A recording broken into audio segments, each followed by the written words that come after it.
Let's move on now to the shopping season. The frenzy is officially in full swing. Early numbers suggest a solid start following Black Friday and the first major holiday shopping weekend. But those numbers are based mostly for the shopping malls and for the stores. Now, when you enter the online shopping equation, those numbers will no doubt skyrocket even more. They call it Cyber Monday, which is the ceremonial kickoff for the online consumer. Are you one of them? In fact, the numbers of shoppers who will be buying gifts online, mostly at work, is expected to surge to 61 million people this holiday season.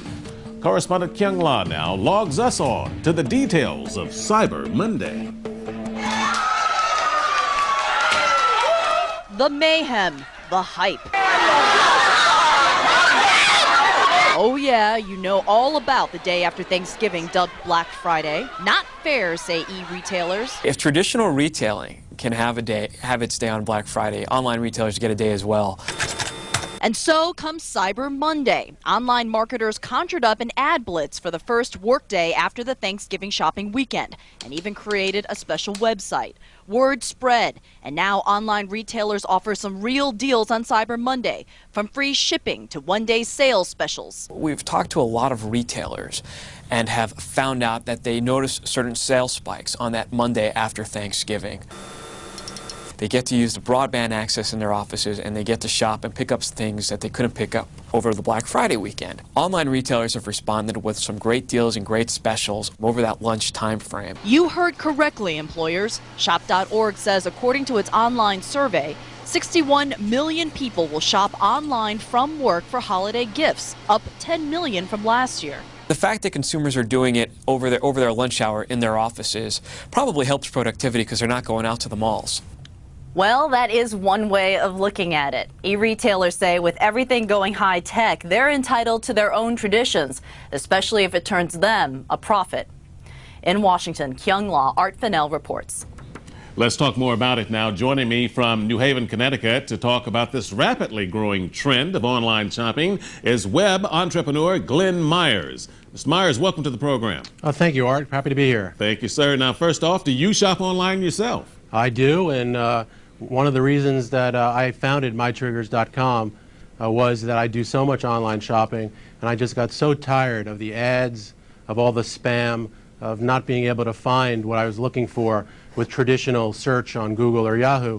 I figured that we needed a real comparison product search engine that just solely focused on products without ads and spam to get the consumer what they wanted. Are you a typical consumer in that regard? 61 million people are now logging on and doing shopping online. Do we have any type of demographic breakdown as to who these people are?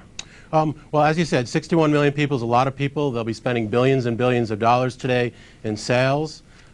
You have all different types of folks that are online. I think more and more people are spending money on higher ticket items like cars and houses and expensive flat panel TVs. But you also have the traditional shoppers. The hot products this year include things like Elmo, Tickle Me Elmo dolls and PlayStation 3s. So it really goes across the whole gamut. But I think the big takeaway is that online sales this year will be well over $30 billion.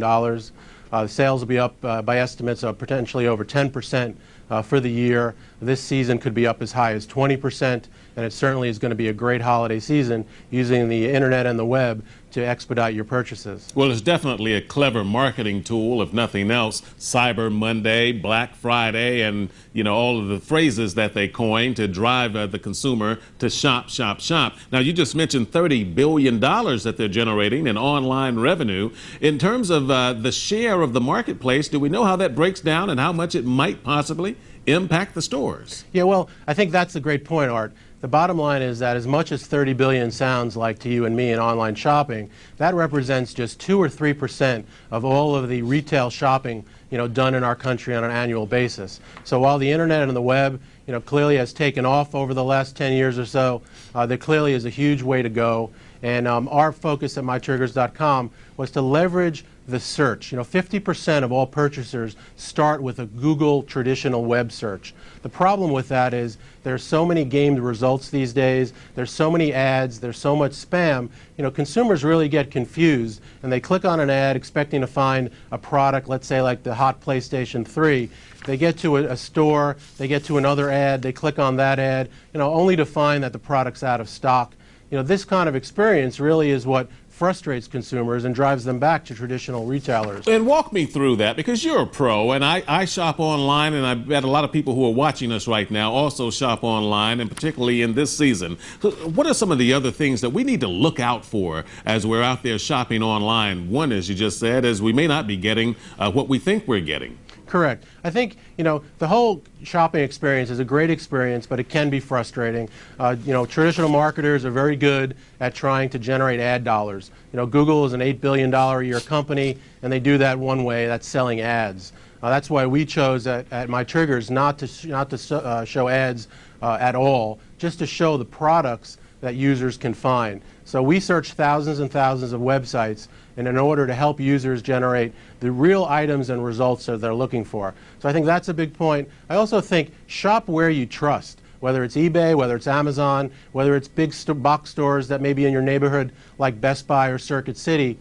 Shop people that you trust and try to understand and use the website and all of its features. Circuit City, for example, you can go to MyTriggers, find a great price, and if it's Circuit City, you could literally buy the item online, pay no tax, pay no shipping, and literally go to the Circuit City with the receipt and pick it up at a counter without waiting online and going through all these mad rushes and getting knocked down and all of these other things. So I think it's important to understand the different retailers and what they have to offer consumers in the online experience. All right. Well, thank you very much. Good information there. And as always, make sure that the site is secure before you log on and start giving away your sensitive financial information. And, we certainly don't want that to happen. Hey, Glenn Myers, we thank you for sharing your insight. Happy shopping to you. Thanks very much, Art. Have a great shopping season. Thank you. Take care.